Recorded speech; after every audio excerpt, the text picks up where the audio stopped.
On April 12th, Sunday night, last Sunday, street racers and stunters took over the top deck and then later the lower deck of the Fremont Bridge.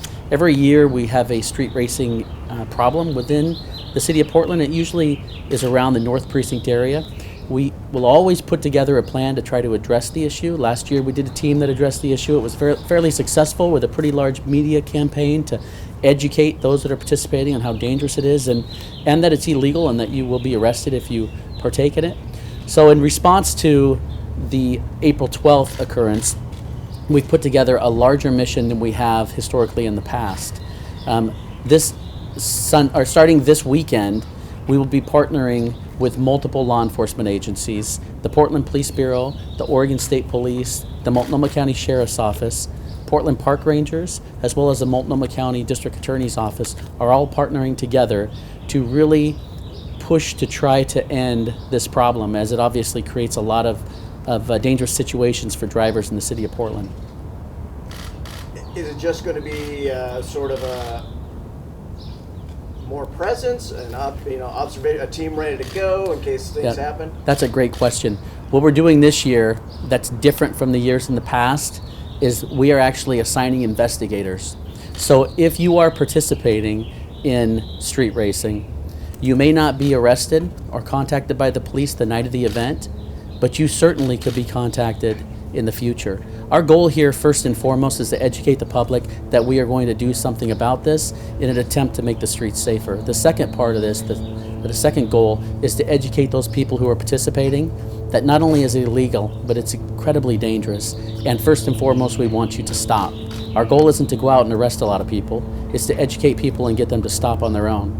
But the third part is if you decide to participate in illegal street racing and stunting on the streets or in private property parking lots, then we're going to have a team of officers that are going to be ready to address the situation, and we're going to have a team of investigators that will ultimately be conducting investigations in concert with the district attorney's office, and our hope will be that we'll be able to build cases and prosecute off of those criminal acts. You talk about the danger. I know maybe not in recent years, but we've had street racers. There's been fatal accidents and things like that. Any similar instances of that?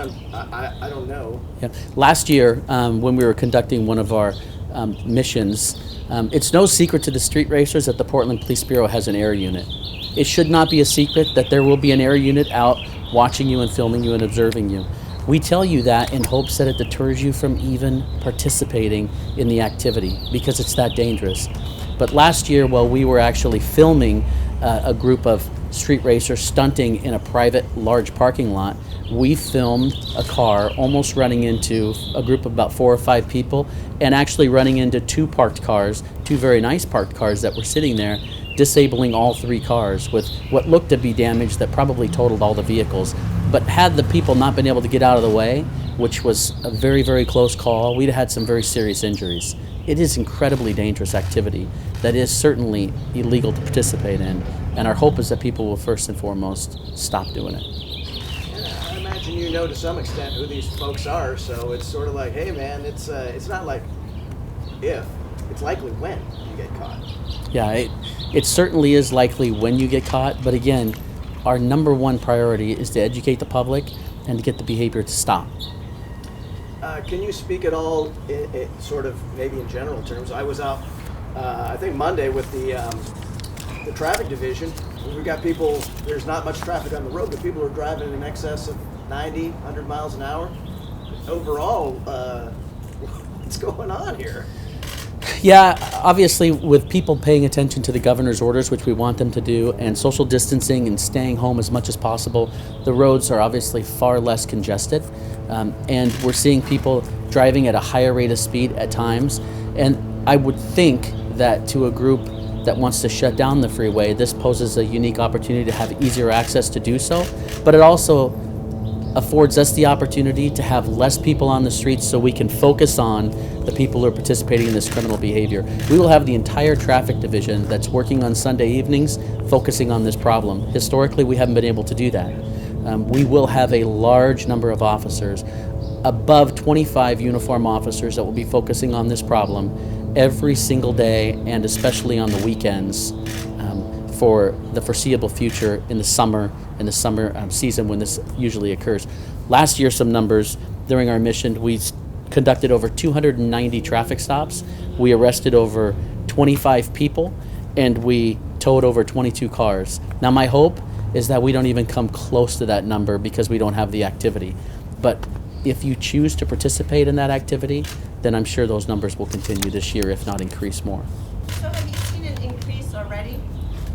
You know, we have seen an increase as far as the number of cars this early in the year. Part of that we contribute probably to the weather and then the conditions of the roads where there's less drivers on it, so it's probably more appealing to people that are participating in speed racing and stunt driving to shut down roads. We had the Fremont Bridge shut down last year, but it wasn't this early in the year. And we certainly didn't have the length of time and the number of people involved that we saw from video evidence that occurred this year. And there's also talk within the community of street racers that they plan on doing it again, and they plan on doing it often. So it's obviously a concern of ours. So are you talking about the video evidence from last weekend at the Fremont Bridge? Correct. Okay, was there other activity as well? Or? Not that I am prepared to speak on at this time, but we do have investigators that are actually investigating those cases and working with the district attorney's office at this time. Last night we also had an incident at the transit center. So street racing, I mean, it's obvious that, you know, younger folks are out and about.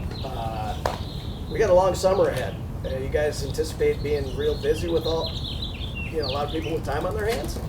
Well, I think this is a unique situation that we're kind of living history in the community with COVID-19 and the amount of time that people are being asked to stay within their homes and be alone. Our hope is that people will heed the warning of the governor and the order and to be responsible in their activities and stay away from other people to possibly spread that disease. However, we are seeing some groups of kids that are gathering together, and I guess idle time or idle hands sometimes and times creates opportunities for kids to get together. But we've always had a really strong component with like the Office of Youth Violence Prevention behind us of outreach opportunities, activities for the community to get involved with young people who at times, if they don't have that activity, may do things that they normally wouldn't do in normal conditions.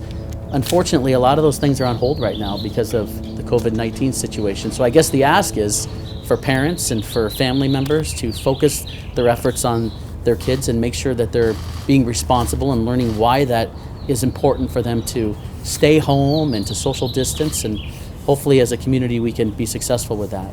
But a lot of those resources and programs right now just aren't available. The 25 officers, is that from traffic or patrol? You said every day. Where are those? We have officers from the traffic division, from Central Precinct, North Precinct. We have officers from the North Neighborhood Response Team. We have Multnomah County Sheriff's Office who's going to participate with us, as well as the Oregon State Police.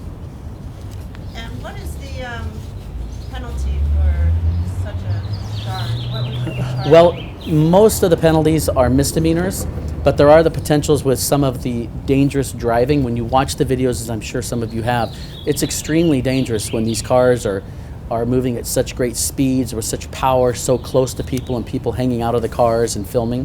So there are the possibility for felony charges, but it's also important to note that the people who block the traffic, who are standing in the roadway, who are filming, are also committing a crime and are subject to arrest as well. What's the crime? The crime would be disorderly conduct. And the crime of the speed racers, is it just speed racing?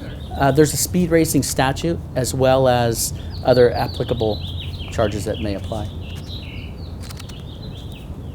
Yeah, well, like you said, you'll have roads are pretty much empty. People are in their homes, so you have more manpower to deal with these kind of things. So, I guess. Yeah, and unfortunately, the Portland Police Bureau we're strained for resources as it is, and the public needs to know that this strains our resources even more.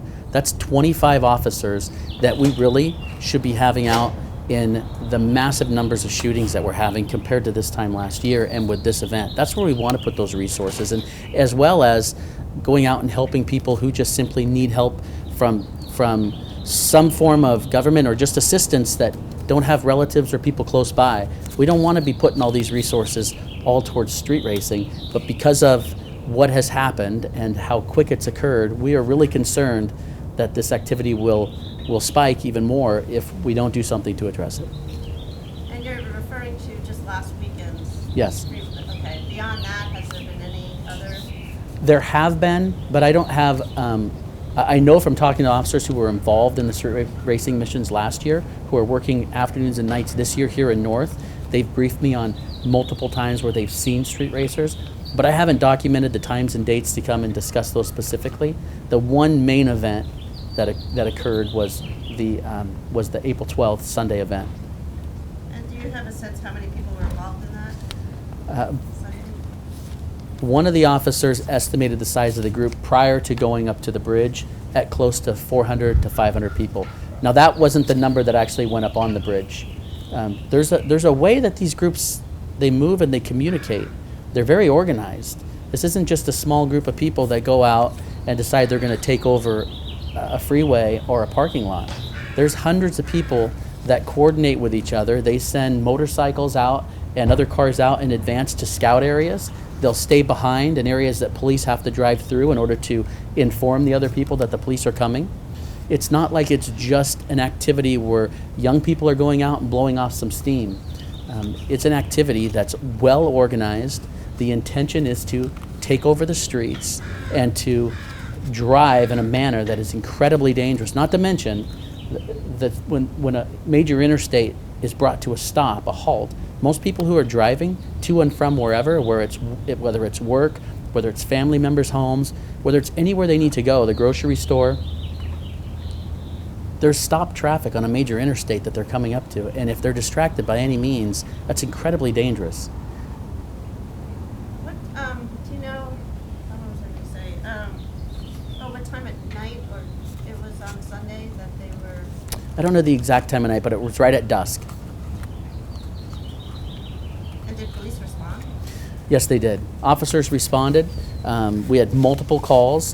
One of the problems when we get calls to a situation like that is our police cars aren't able to navigate through. Sometimes it'll be a half mile, a mile, a 2 mile backup.